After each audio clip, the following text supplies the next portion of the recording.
diretsahan na tayo. Magkano ang sinasahod mo sa Singapore? Nako. So, magkano naman yung salary mo sa Japan? Magkano naman ang offer ni Louis Shin dito sa Australia? Bakit iniwan ng Singapore at pinagpalit sa Australia? Hello guys! So, this is Teacher L. So, for today's video, I have a special guest that will gonna help you with your career as an aircraft maintenance. Let's go! Hello guys! So now, andito ngayon ang aking special guest. Bakit mo sila matutulungan sa kanilang career? Okay, so guys, hello! I am Shin, graduate of Aircraft Maintenance Technology sa PhilSCA Basic. Wow! So, masasabi mo ba na mayaman na si Louis Shin Mercadal today? Grabe. Mayaman na agad. Wala pa. Kasi guys, yung tagline natin dito is 150,000 salary of an aircraft maintenance. Totoo ba yun? Totoo. Lalo na kapag ang career mo or yung course mo is aircraft maintenance talaga na nasa abroad. Pero sa Pilipinas, malabo yan guys. Alam niyo yan, mga ka-aircraft mechanic. As an aircraft mechanic, magkano yung range ng salary ninyo sa Pilipinas? So, wala ka pang salary nung nasa Pilipinas ka pa dahil ikaw ay isang OJT pa lang. Yes, wala pa. Pero, yung mga ka-work ko by that time, mga regular na rin kasi sila yung mga friend ko. So, mga magkano yung mga salary nila? Ang salary kasi ng isang aircraft mechanic sa Pilipinas ay depende sa experience, depende sa kumpanya, at depende sa type of aircraft ang pwede mong sahurin. Naglalaro lang, I think, parang 10K a month. Oh, 10K. 10,000 pesos a month. Okay. So, ngayon, dahil nasabi mo na ang range ng salary from the Philippines, ano naman yung next job mo after sa Philippines? Pinalad tayo sa Japan. So, magkano naman yung salary mo sa Japan? Ayun, kasi... At ilang taon ka na nung pumunta ka sa Japan? Napakabata ako noon, parang around 21 or 22. Batang-bata ako noon. Nasa ganyang edad ako, nag-Japan ako noon, nung nahire ako sa Japan. So, probably that time, parang nasa 100,000 yen. So, siguro mga sa 40 to 50,000 pesos. So, ano lang yun, wala pa uti yun. So, kung may masipag-sipag ka, papalo ka ng mas malaking sahod. Kasi yung sahod nakadepende sa OT rin minsan. Oh, okay. So, para sa mga gustong mag-apply sa Japan, meron kaming another video for that. I-invite ko ulit siya para sa next share natin video. Experience natin dyan. Yes. Sa mga ka-aircraft mechanic.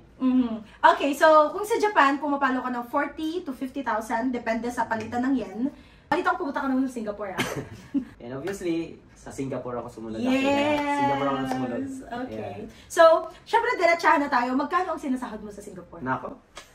Doon naman yung tanong mo, ano naman ito?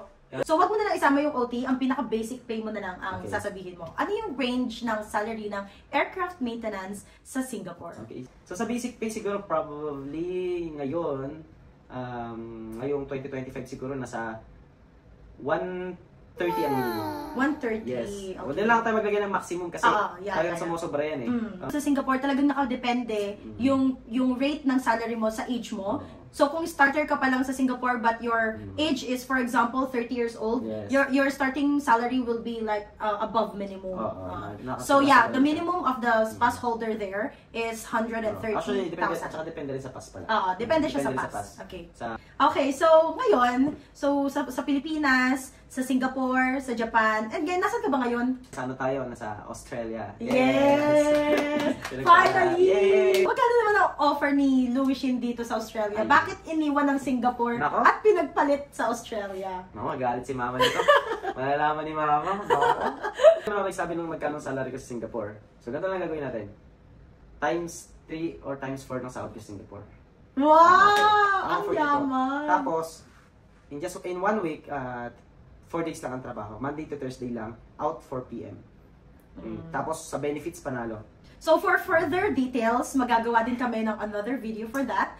Comment down below kung gusto niyo malaman yung process, yung mga documents, and all na mga process na ginawa ni Shin. Pwede niyang i-share sa inyo kung paano siya napunta dito. Yes, okay. I-share natin lahat yan. Kasi ang dami nagtatanong ng mga fresh graduates, mga nag-aaral pa lang as aircraft or AMT na hindi alam nila kung ano yung gagawin, paano magiging successful, or anong trabaho, paano sila magsisimula. Diba, i-share natin yan sa mga next vlog ni Teacher L. Yeah! So don't forget to like, to share, and to comment down below if there are some questions that you want us to answer. Yeah, so see you on our next vlog. Bye-bye! Dali, gusto i-flash yung Facebook ko. Sabihin mo muna! Bad? 1, 2, ultimate ano? Wala na, hindi ko. Bye-bye na tayo. 1, 2, 3, go. Bye-bye! Gusto i-flash yung Facebook. guys, follow niyo pala ako. Gusto ko ganun. Trust mo naman ako. Ano i-follow nila sa'yo? Sa Facebook ko. Ano? Wala ka namang vlog? Ayaw mo Wala namang nga vlog eh. ng May sarili follow mo. lang nila ako. Doon pa dumami yung followers ko. Mm. Sige, wag na.